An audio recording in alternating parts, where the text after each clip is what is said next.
kick off the bottom of the pool without others there to give you some sort of push. Even more so when some people decided to shove rocks in your pockets when you asked for a hand. So I think you'll get my frustration when I tell you that I had, like, one person, max, who supported my ambitions. Back then, anyways. And, you know, maybe she didn't, but she did a better job of putting up a show than the others did. My mom. But I really do think she believed in me. Thought I could do whatever I put my mind to if I just tried, because that had supposedly worked so far, but, well, she and my dad would butt heads over just about anything that involved me or my grades or my work. I remember being like 10 and hearing them yell about my intelligence and worth and what I was gonna do with my life when other kids my age were still getting up early for Saturday cartoons and playing with dolls. It made me feel like such a waste, just wanting to be what I wanted and not what Dad wanted me to be. And like, it wasn't like, I don't know. My dad and I never got along, like, ever. Something about us clashed and we never got past it. So when Mom got sick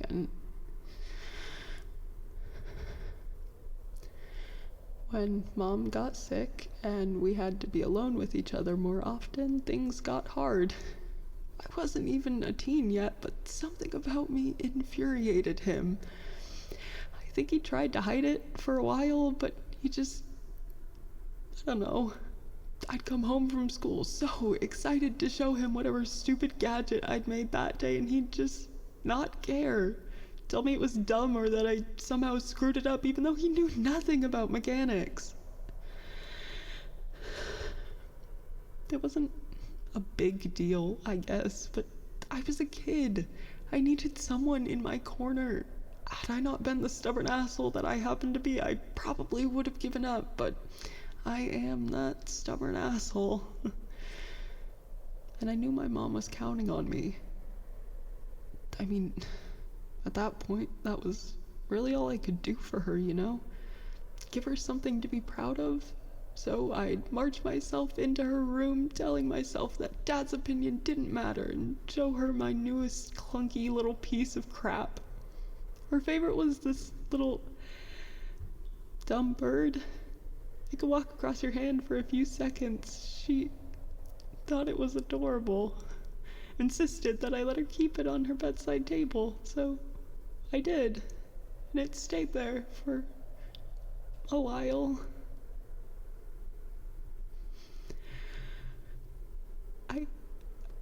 I don't remember what my last words to her were. I thought so hard for so long, and I never figured it out. She was alone when she went, so nobody knows what they really were at all, which was so comforting. Oh, Miles.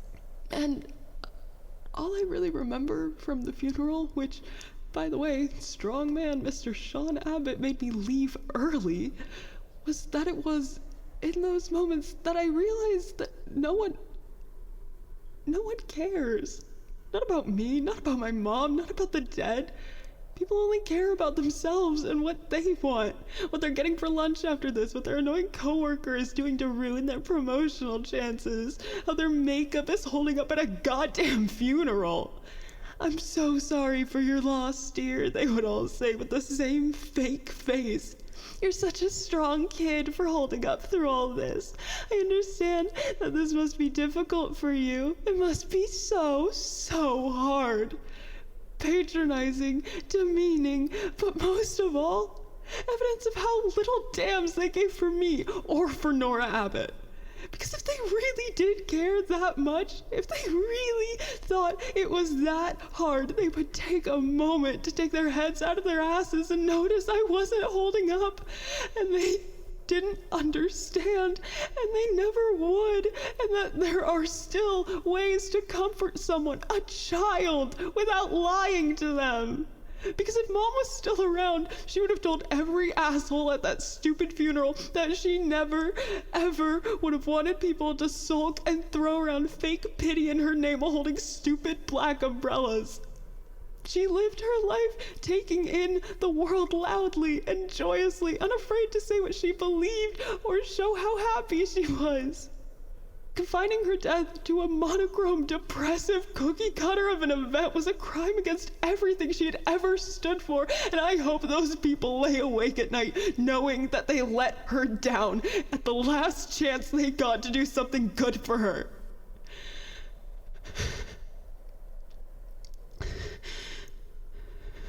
I'm so sorry, Miles. Yeah, well, after that, I decided I didn't want to waste my life waiting for others to catch up, so I did what any smart 12-year-old would have done and got entirely absorbed in my schoolwork. Passed my classes with flying colors, got to skip a couple of grades because I was just that great. Graduated at the top of my class and landed myself in the University of Tea Garden at the ripe age of 15. And you'd really think that that would be enough to gain the smallest amount of approval or pride from my father. You know, getting into such an impressive school and making an effort to professionally follow my lifelong ambitions at, again, 15 years old. But nope, nothing. It wasn't good enough for him because nothing ever was. So I tried to distance myself from him as much as I could. Like, maybe if we just spent some time out of each other's hair, he would realize I wasn't the total hellspawn of a failure that he thought I was. And arguably, it was a decent decision on my end. I made my first friend, my roommate, Darcy Martinez, continued to do well in my classes, all that good stuff. It wasn't a success by any means, but it was fine for the time being.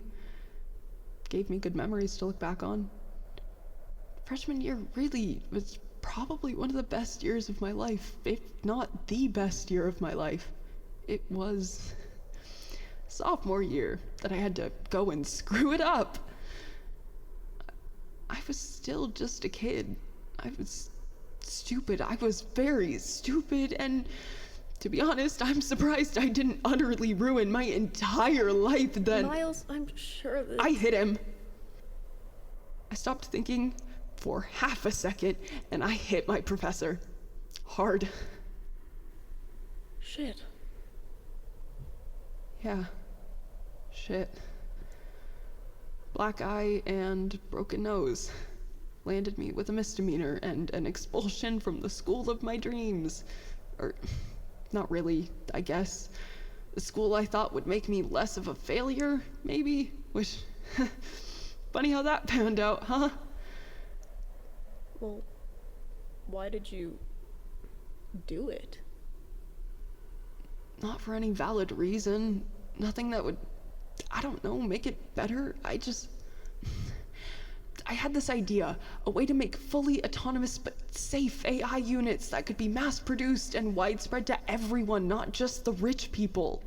And because I thought this was the most absolutely genius idea out there, you know, next step in the way of Beauregard Oswald, I decided I was going to do my final project for Understanding the Robotics Enterprise 211 on it. Had my 15-page, 10,000-word essay and 45-slide presentation ready to go. I was so sold on it. Probably would have gone so far as to get it patented, too, if I had that much more pride, or, let's be honest, time. Maybe OC would have taken me in then if I had shown them, but didn't show them, did I? So... That sounds like a great plan. Especially if you were so confident in it. I'm guessing it... Went up in flames? Yeah. Well, honestly, I really don't know what happened. I was stressed, overwhelmed.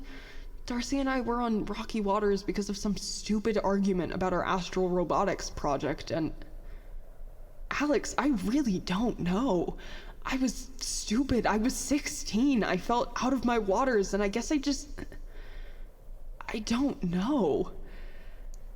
I went to turn in my assignment, and for some reason, Professor Smith decided it was a great day to be the biggest asshole in the universe. He was one of my only professors that didn't do, periodic checkups on our projects or whatever, so this was really the first time he was looking at it, right? Class sizes at Tea Garden were tiny, and I've got no idea why Smith didn't have any TAs. Maybe no one wanted to work with him, but I don't know. Maybe it was because of how proud I looked. Maybe it was just because he hated me that much, which would track because he treated me like crap most of the year anyway. Maybe it was because he was genuinely that awful of a person. Regardless, he took one look at my final, probably read a paragraph or two max, looked up at my face, and shoved the papers back into me. And obviously, I was like, what the hell, dude, and tried to give them back to him. But he was continuously resistant, started spouting all this bull about the workforce and how the idea that service providers should be expected to just give away their products for free is ridiculous, which wasn't even what I was trying to say, and all of this other shit, and I was just not having it. So I told him, the fact that you're not listening to me or trying to see where my point is coming from shows a lot about who you are, Professor. Take the goddamn papers, do your job, and I'll do what I have to in my spare time to meet my personal goals free of your oversight. Let me say what I feel needs to be said within project guidelines at that, and we won't have an issue. And this bastard has the audacity to tell me to my face, who do you think you are, Mix Abbott? Do you genuinely think that you and your foolish, unrealistic ideas in the grand scheme of things in this universe by the eye of the Omni Corporation are ever going to amount to anything? Success is not forthcoming for those without flock, and most especially for those who do not intend to work for their goals. Those seated in the chairs amongst the Omni Corporation's board would deny this idea's passing faster than you could have cheated your way through your classes, and I will not torture myself in pleasuring this paper with another glance. Really, do you genuinely expect support when... And I don't know what he would have said after that because I hit him hard. As hard as I could. And, yeah. Everything that followed went about as well as you'd expect. Everyone in the room turned to me, mouths wide open like I'd just killed somebody or something. Which, I get. I would have had the same response as a bystander, but I don't know, I freaked myself out. My face started burning, and I felt like I was going to collapse, so I ran to the door fuming and clutching my paper like it was some sort of holy grail. I barely made it into the hallway before campus security grabbed me, and I just started flailing and sobbing and just losing it, I guess, which did wonders for my already rotting reputation, I'm sure you could assume. My professor was fine, by the way. I feel like I need to preface everything I say about this with the fact that he was entirely fine after the fact. But, regardless, went to court, got expelled, got charged with a Class A misdemeanor, and to top it all off, lost the only place I had left to sleep. My dad was, rightfully, I'll give him that one, furious at me, and, we had a bit of a blowout, I guess. We got home and he just started screaming at me, and I started screaming back because I was just as angry at myself as he was, but yelling wasn't going to fix that or any of our other problems, and he just kept ramping it up and up and up and bringing up crap from years ago, bringing up Mom, making it personal as if it was going to help anything. And eventually, we somehow looped around to, well, Miles, maybe if you had made an effort to be more involved in society and not stuck in your books and computers, we wouldn't be here, would we? You think that shit's ever gonna help you in real life? You think that that's going to get you anywhere? Get a life! And I stared at him for a second before I decided he wasn't worth my time anymore. Grabbed some clothes from my bedroom floor, told him I never wanted to see him again, and I left. Got a part-time job, lived in a shabby motel, and waited out my birthday. Still, though, I could just hear him. I could hear him telling me that I'd made the stupid choice, the stupidest one I could make just by being me. Eventually, I let go